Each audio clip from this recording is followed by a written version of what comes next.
नमस्कार. जय श्रीराम. मंडळी, तामिळनाडू विधानसभेच्या निवडणुका आता जाहीर झालेल्या आहेत.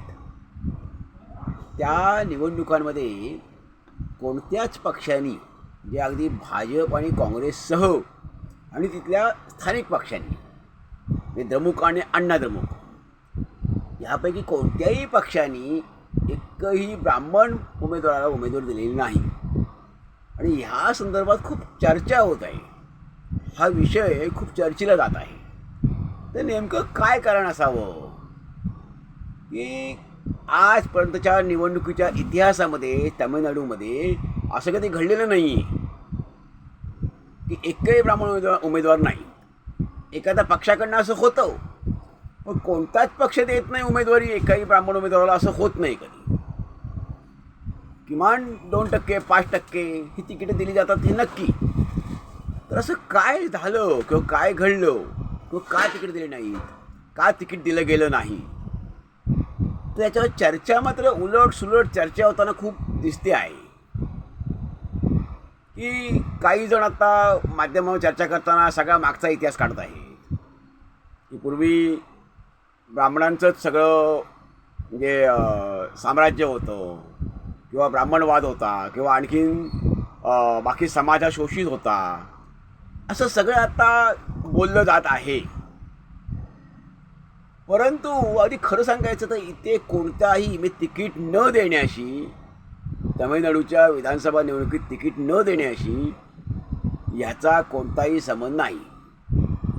पूर्व इतिहासाचा कोणताही संबंध नाही. इथे व्यवहार बघितला गेला. राजकारण करताना, राजकीय व्यवहार करताना किंवा राजकीय तिकीट देताना, राजकीय पदं देताना व्यवहार बघितला जातो. की राजकारण असंच असतं की इथे एकदा यशवंतराव चव्हाण असं म्हणाले होते. यशवंतराव चव्हाण त्या काळात एका मोठ्या पत्रकारांनी प्रश्न विचारला होता. तर यशवंतरावांनी हेच उत्तर दिलं होतं की राजकारणात उद्याचा विचार फारसा केला जात नाही. आजचा विचार केला जातो, वर्तमानाचा विचार केला जातो आणि व्यवहार बघितला जातो. त्यामुळे उद्याचा विचार, भविष्याचा विचार आणि भूतकाळाचाही विचार फार केला जात नाही.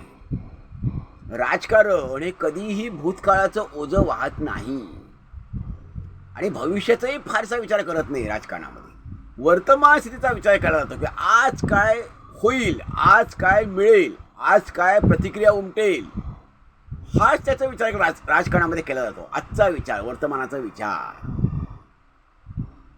त्यामुळे केवळ ब्राह्मण आहेत आणि ते काय पूर्वी काय होऊन गेलेलं आहे किंवा समाजाचा काय परिणाम होईल असा विचार करून तिकीट वगैरे काही दिलेलं नाही असं नाही आहे. तर मुळामध्ये तामिळनाडूमध्ये 3% ब्राह्मण समाज आहे. एकूण भारताचा विचार केला संपूर्ण देशाचा तर देशभरात 3% ब्राह्मण समाज हा आहे. 3 ते 3.5% ब्राह्मण समाज आहे. काही राज्यामध्ये तो 5-6%, उत्तर प्रदेशसारख्या राज्यामध्ये 5-6% हो जातो. पण एकूण तर काही राज्यामध्ये 3%, काही 2% पण आहे. म्हणून एकूण देशाचा विचार केला तर 3-3.5% असा एकूणच सरासरी आहे ब्राह्मण लोकसंख्येची. मग याच्यामध्ये आता काय विचार असेल, का दिले नाही तिकीट? तर मुळामध्ये तितक्या ताकदीचे कोणत्याही पक्षामध्ये, म्हणजे तामिळनाडूपुरता विचार करू आपण, तर ब्राह्मण समाजाचे कार्यकर्ते नसणार आहेत. मुळामध्ये आता ब्राह्मण समाज राजकारणात आहे किती? त्यांची मुळात तरुण पिढी आहे. ब्राह्मण समाज तरुण पिढी ही बहुसंख्य अमेरिका, ब्रिटन, कॅनडा इकडेच गेलेली आहे. म्हणजे 50%हून अधिक ब्राह्मण समाज तरुण हे IIT, MITचे इंजिनियर होऊन, उच्च विद्याविभूषित होऊन ते बाहेर गेलेले आहेत.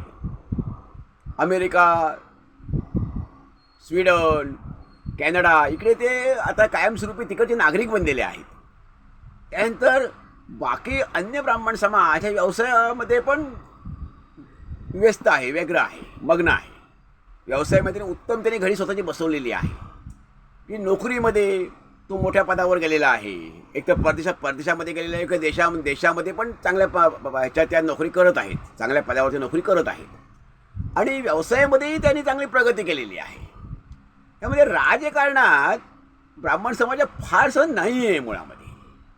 त्यामुळे राजकारणात जेव्हा तिकीट द्यायची वेळ येते कुठल्याही पक्षाला, त्याची सामाजिक ताकद बघितली जाते, त्याची राजकीय ताकद बघितली जाते, त्याची आर्थिक क्षमताही बघितली जाते. परंतु एखाद्याची सामाजिक ताकद खूप आहे, त्याची राजकीय ताकद आहे, मग त्याची आर्थिक स्थिती फारशी बघितली जात नाही, तर पक्ष त्याचा खर्च करतो. पण सगळेच पक्ष आता कोट्याधीश अब्जाधीश आहेत, म्हणजे त्या पलीकडे आहेत. त्यामुळे एखाद्या उमेदवाराचा खर्च ही सामाजिक ताकद, त्याची समाजामध्ये त्याचं खूप मोठं स्थान आहे, त्याची सामाजिक ताकद आहे, राजकीय त्याची ताकद आहे, राजकारणात त्याचं मोठं स्थान आहे. तर पक्ष त्या अशा उमेदवाराचा अपवाद म्हणून अशा एखाद्या उमेदवाराचा पक्ष खर्च करतो. पण तशी त्या उमेदवाराची तेवढी सामाजिक ताकद लागते, सामाजिक पातळीवर त्याचं वजन लागतं, त्याचे तेवढे कार्यकर्ते लागतात. मग आता असं तिथे ब्राह्मण समाज नसणार आहे, जे अगदी असतील समजा काही पातळीवर, समजा अगदीच काही प्रमाणात म्हणू आपण 1%, तर त्यांची तेवढी ताकद नसणार आहे, त्यांचं वजन नसणार आहे तिकीट देण्या इतपत. तर कोणताही पक्ष विचार काय करतो की निवडून येण्याची क्षमता, हा निवडून येईल का, आपण याला उगाच उमेदवार द्यायची का. त्यामुळे निवडून येण्याची क्षमता हा सर्वात महत्त्वाचा विचार केला जातो. जी जात फारशी विचार घेतली जात नाही. जात विचार घेतली जाते, बरोबर आहे, त्या मतदारसंघाची मतं किती आहेत हा विचार घेतला जातो मुद्दा. परंतु आता असे काही व्यक्तिमत्व असतात की ती अल्पसंख्य असतात त्या मतदारसंघामध्ये, पण तिथे लोकसंपर्क दांडगा असतो. अशी महाराष्ट्रामध्ये नावं खूप घेता येतील. एक रत्नाप्पा कुंभारांचं नाव होतं, अशी खूप नावं घेता येतील की त्यांच्या जातीची संख्या फार कमी होती, 1-2% पण नव्हती त्यांच्या मतदारसंघामध्ये, पण ती मंडळी कायम हजारो मतांनी निवडून आलेली आहेत 20-30 वर्षापूर्वी.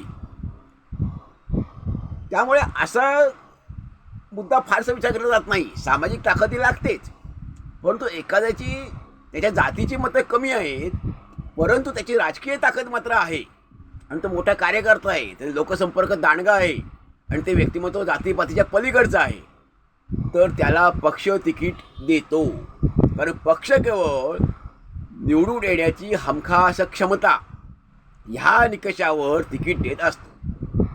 आता भाजप आणि काँग्रेस, खरं तर काँग्रेस हा पूर्वी 1960 सालापर्यंत तर काँग्रेसमध्ये बहुसंख्यक ब्राह्मणच कार्यकर्ते होते. ते ब्राह्मण समाजाचा ओढा हा काँग्रेसकडे होता, पण ते 1960-70 सालापर्यंत. त्यानंतर मग हळूहळू प्रमाण ते थोडं कमी झालं. अजूनही उत्तर प्रदेश वगैरे मध्य प्रदेश राज्यामध्ये ब्राह्मण समाज हा काँग्रेसकडे आहे. आता थोडं त्याचं प्रमाण थोडं जास्त होत चाललेलं आहे झुकण्याचं. परंतु आता पुणे बघा, पुण्याला 2019 निवडणूक झाली, तर 2019च्या उमेदवारीमध्ये काँग्रेसने एका ब्राह्मण जातीच्या उमेदवारास तिकीट दिलं होतं पुण्याच्या लोकसभेला. परंतु म्हणजे तिथे त्यांनी हा विचार केला का, असा विचार केलेला नाही. तर त्या वेळेला तो पक्ष निवडून येण्याची क्षमता हा विचार केला जातो. अगदी मायावतींचा पक्ष बहुजन समाज पक्ष, यांनी सुरुवातीला असं केलं होतं की ब्राह्मणांकडे पूर्ण पाठ फिरवली होती आणि एक माफी ब्राह्मण देशावर तो पक्ष उभा राहिला होता. पण त्यांनाही नंतर बदलावं लागलं की हे फार काळ चालणार नाही. मग त्यांनी विधानसभेला आणि लोकसभेलाही मायावतींनी ब्राह्मण समाजाच्या उमेदवारांना उमेदवारी दिली. ब्राह्मण समाजाच्या कार्यकर्त्यांना त्यांनी उमेदवारी दिली उत्तर प्रदेशामध्ये. DS कुलकर्णी पुण्यामधून लोकसभेला उभे होते लोकसभेच्या निवडणुकीला. तेव्हा निवडून येण्याची क्षमता, त्याची सामाजिक पातळीवरची ताकद, त्याची राजकीय ताकद आणि अर्थशास्त्र या सगळ्याचा विचार करतात. या सगळ्याचा विचार करूनच पक्ष तिकीट देत असतो. मग तामिळनाडूमध्ये असं काय झालं असेल, तर तामिळनाडूमध्ये आत्ता मुळामध्ये ब्राह्मण समाजाचे एवढे कार्यकर्ते त्याच्या पक्षाकडे नसणार आहे. निवडून येण्याची क्षमता जे असतील अगदीच, अजिबात नसतील, मी 0% असेल असं म्हणत नाही मी, पण असतील ते अगदीच कमी असणार, म्हणजे नाम मात्र असणार आहेत आणि त्या अगदीच गाव पातळीवर किंवा तालुका पातळीवर काम करणारे असणार आहेत. पण त्यांची स्वतःची पण इच्छा नसेल का निवडून येऊ आपण किंवा निवडून येण्याची आपली क्षमता आहे म्हणून पक्षाला आग्रह करावा, अशी त्यांना स्वतः स्थिती माहिती असणार आहे. मग ते गाव पातळीवर तालुका पातळीवर ते काम करतील. म्हणजे असे कार्यकर्ते कदाचित असणार आहेत, म्हणून निवडून येण्याची क्षमता त्यांची नसणार आहे, म्हणून त्यांना तिकीट तामिळनाडू विधानसभेमध्ये तिकीट दिलेलं नाही. त्यामुळे कोणत्या तरी त्याचा आपण चुकीचा अर्थ काढण्यात काही हशील नाही. राजकारणात वर्तमानाचाच विचार केला जातो, आजचा विचार केला जातो, उद्याचा भविष्याचा विचार केला जात नाही. आणि राजकारण हे भूतकाळाचं ओझं कधीही वाहत नाही. ते वर्तमानाचा आजचाच विचार करतात. आज फायदा आपल्याला काय होईल, आज आपल्या पक्षाला काय होईल, आज आपली सत्ता येईल का, आलेली सत्ता टिकेल का, ह्याचा समाजामध्ये याचा काय परिणाम होईल, प्रतिक्रिया काय उमटेल, ह्याचाच विचार केला जातो. आणि हा विचार करता सगळा विचार जर केला तर ज्याची सामाजिक ताकद आहे, निवडण्याची क्षमता आहे, त्यालाच तिकीट दिलं जातं. तो कोणत्याही जातीचा असो. त्याचा लोकसंपर्क, समाजातल्याचं स्थान, त्याची राजकीय सामाजिक ताकद, हे त्याच्याकडे असणारा कार्यकर्त्यांचा संच, कार्यकर्त्यांचं पाठबळ, हे सगळं बघितलं जातं. आणि हाच विचार तमिळनाडूच्या विधानसभा निवडणुकीमध्ये प्रत्येक पक्षाने केलेला असणार. त्यामुळे त्यांना निवडण्याची क्षमता असणारा ब्राह्मण जातीचा कार्यकर्ता हा कदाचित मिळालेला नसेल. किंवा पक्षाला जी अर्हता लागते, पक्षाला जी निवडण्याची ताकद असणारा उमेदवार लागतो, तसं त्यांना वाटलं असेल की बा याच्यात कुणीही निवडण्याची क्षमता असणारा उमेदवार नाही आहे. त्यामुळे त्यांनी उमेदवारी ही दिलेली नाही. पण ह्याचा कोणत्याही प्रकारचा पूर्वेतिहास काढून चुकीचा अर्थ काढला जाऊ नये. मंडळी, यावर आपण जरूर द्यावा. धन्यवाद. जय हिंद, जय भारत.